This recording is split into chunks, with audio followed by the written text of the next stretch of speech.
plastiknya ada di mana-mana. Aduh, kalau begini terus bisa-bisa lingkungan kita jadi rusak. Eits, jangan khawatir, ada solusi keren. Namanya bioplastik. Katanya lebih ramah lingkungan dan cepat terurai. Tapi, bener nggak sih? Yuk kita cari tahu. Halo teman-teman, sebelum membahas tentang bioplastik, kita bahas dulu yuk latar belakangnya. Jadi di era modern ini, penggunaan plastik konvensional yang terbuat dari minyak bumi terus meningkat. Padahal plastik tersebut tidak dapat terurai dan bisa menyebabkan banyak masalah lingkungan. Ditambah lagi, solusi untuk menguranginya masih sangat terbatas. Sebagai respon dari tantangan ini, bioplastik hadir sebagai alternatif yang lebih ramah lingkungan karena terbuat dari bahan yang terbaharukan. Sejarah bioplastik dimulai pada tahun 1926 oleh Maurice Lemonnier menggunakan percobaan biosintesis. Sejak saat itu, bioplastik terus dikembangkan dan diperkenalkan. Penggunaannya tidak hanya bagus untuk pelestarian alam, tetapi juga untuk investasi masa depan yang berkelanjutan. Bioplastik adalah plastik yang terbuat dari bahan-bahan terbaharukan, seperti dari jagung, tebu, atau pati. Bioplastik juga dapat terurai secara alami oleh mikroorganisme atau faktor alam. Tujuan dari bioplastik adalah mengurangi ketergantungan terhadap bahan bakar fosil dan mengurangi jumlah pencemaran lingkungan. Sedangkan manfaat dari bioplastik adalah mengurangi gas emisi karbon, mengurangi jumlah sampah plastik, mengurangi penggunaan minyak bumi, dan tidak bahaya apabila terbakar.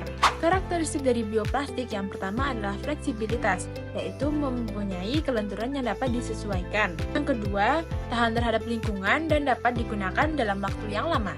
Yang ketiga, dapat diproduksi dengan tingkat transparansi yang bervariasi. Yang keempat, kedap terhadap udara yang penting untuk kemasan makanan. Yang kelima, dapat tahan dengan suhu panas. Nah, ada beberapa jenis bioplastik yang sering kita temui. Yang pertama, itu ada asam polilaktat. Asam polilaktat terbuat dari pati, jagung, atau tebu. Wah, kayak makanan ya. Asam polilaktat ini memiliki karakteristik transparan, mirip dengan plastik, dan ia mudah terurai di alam. Biasanya dibuat untuk wadah makanan, botol minuman, dan alat makan sekali pakai. Yang kedua, itu ada polihidroksialkanoat, di mana polihidroksialkanoat dibuat oleh mikroorganisme dari gula atau minyak nabati. Wah, keren banget ya! Polihidroksialkanoat memiliki karakteristik yang lebih tahan panas daripada PLA, jadi ia nggak gampang meleleh. Biasanya, polihidroksialkanoat ini dipakai untuk alat medis, kantong plastik ramah lingkungan, dan wadah makanan. Yang ketiga itu ada polibutilen suksinat, merupakan campuran dari fermentasi gula dan butanediol. Polibutilen suksinat ini memiliki karakteristik yang fleksibel, tahan panas, dan biodegradable. Biasanya dipakai untuk kemasan makanan, film plastik, dan alat rumah tangga lainnya. Yang keempat, campuran pati, gabungan dari pati alami dan plastik biodegradable seperti PLA atau PHA. Harganya relatif lebih murah, tapi sayangnya ia kurang tahan air. Biasanya jadi bahan kantong belanja, kemasan, dan alat makan sekali pakai. Yang kelima, itu ada polihidroksibutirat. Dia itu mirip-mirip PHA tapi lebih rapuh dibanding PLA. Diproduksi oleh bakteri. Banyak dipakai buat kemasan, bahan medis, dan produk sekali pakai. Yang keenam itu ada asam poliglikolat, merupakan polimer yang gampang banget terurai. Tapi ia kuat, tahan panas, dan bisa larut di dalam air di kondisi tertentu. Biasanya dipakai dalam bidang medis seperti benang jahit bedah. Berikut adalah proses pembuatan bioplastik. Yang pertama ada pensuspensian tahan dalam pelarut, di mana pati dilarutkan dalam air, etanol, atau aseton supaya lebih cair. Yang kedua, ada penambahan plastisiter, kayak gliserol atau lipid, supaya lebih lentur dan gak mudah patah. Yang ketiga, itu ada pengaturan suhu. Pengolahan bioplastik dengan cara dipanaskan sampai pati menjadi pasta yang siap untuk dibentuk.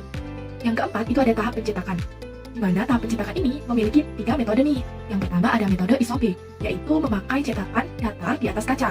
Yang kedua ada metode Renault, yaitu memakai cetakan alat ekstruder, alat yang digunakan untuk mengolah bahan dan membentuk bahan makanan sesuai dengan keinginan kita, jadi lebih efisien dan cepat.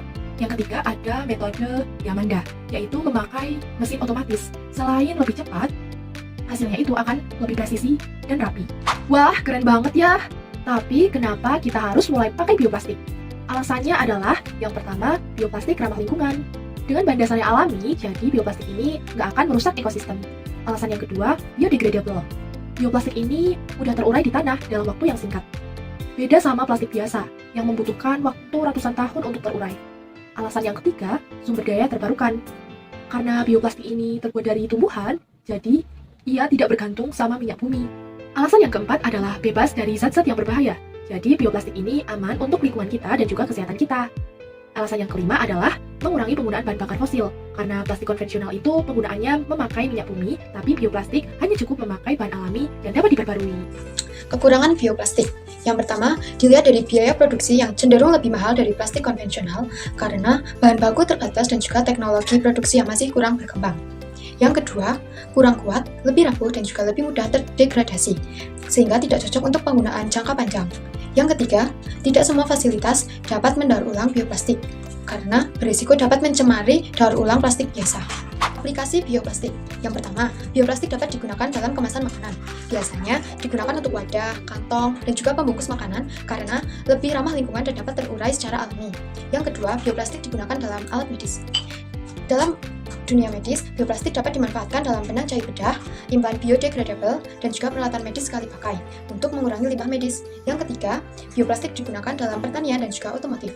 Dalam aspek pertanian, bioplastik digunakan untuk mulsa biodegradable dan juga petanaman. Sedangkan dalam aspek otomotif, bioplastik diterapkan pada interior kendaraan seperti panel dashboard dan juga jok untuk mengurangi ketergantungan pada plastik berbasis minyak bumi. Perbandingan bioplastik dengan plastik konvensional. Kami akan membandingkan bioplastik dengan plastik konvensional dari 3 aspek berikut. Yang pertama yaitu komposisi bahan, kemudian waktu degradasi, dan juga dampak lingkungan.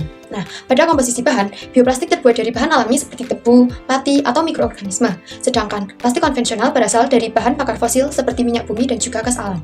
Dari aspek waktu degradasi, bioplastik dapat terurai dalam beberapa bulan hingga beberapa tahun, tergantung jenis dan kondisi lingkungannya. Sedangkan plastik konvensional membutuhkan ratusan tahun untuk terurai. Nah, yang ketiga, dilihat dari aspek dampak lingkungan.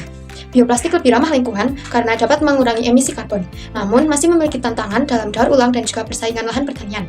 Sedangkan plastik konvensional menyebabkan pencemaran lingkungan dan laut karena sulit terurai, namun memiliki sistem daur ulang yang lebih berkembang. Dampak bioplastik terhadap lingkungan. Yang pertama, reduksi emisi karbon. Bioplastik seperti PLA mengurangi emisi gas rumah kaca secara signifikan, dengan pengurangan hingga 70% dibandingkan plastik konvensional. Produksi bioplastik juga membutuhkan lebih sedikit energi. Beberapa bioplastik seperti PLA tidak menghasilkan peningkatan bersih karbon dioksida karena tanaman penghasilnya menyerap CO2 yang dilepaskan selama dekomposisi. Kemudian, yang kedua yaitu pengolahan limbah plastik. Meskipun bioplastik dapat terurai secara biologis, beberapa jenis seperti yang berbahan pati jagung hanya dapat terdekomposisi di kondisi tertentu, seperti pengomposan yang terkontrol. Di TPA, bioplastik yang terurai menghasilkan gas metana, gas rumah kaca yang berkontribusi pada pemanasan global. Oleh karena itu, penting untuk menemukan solusi pengelolaan limbah yang tepat seperti pengomposan atau daur ulang yang efektif. Kemudian, tren dan inovasi bioplastik. Yang pertama yaitu pengembangan teknologi terbaru. Peneliti terus mengembangkan bioplastik baru berbasis sumber alam yang lebih ramah lingkungan, seperti biopolimer berbasis miselium dan kitin. Teknologi baru ini diharapkan dapat mengatasi kelemahan bioplastik konvensional, seperti ketergantungan pada bahan pangan, misalnya jagung untuk PLA dan polusi dari pestisida atau pupuk dalam produksinya.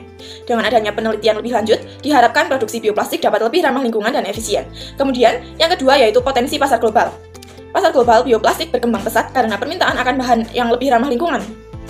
Bioplastik berpotensi menggantikan plastik konvensional yang berasal dari bahan bakar fosil, dengan penekanan pada pengurangan emisi karbon dan pengelolaan limbah.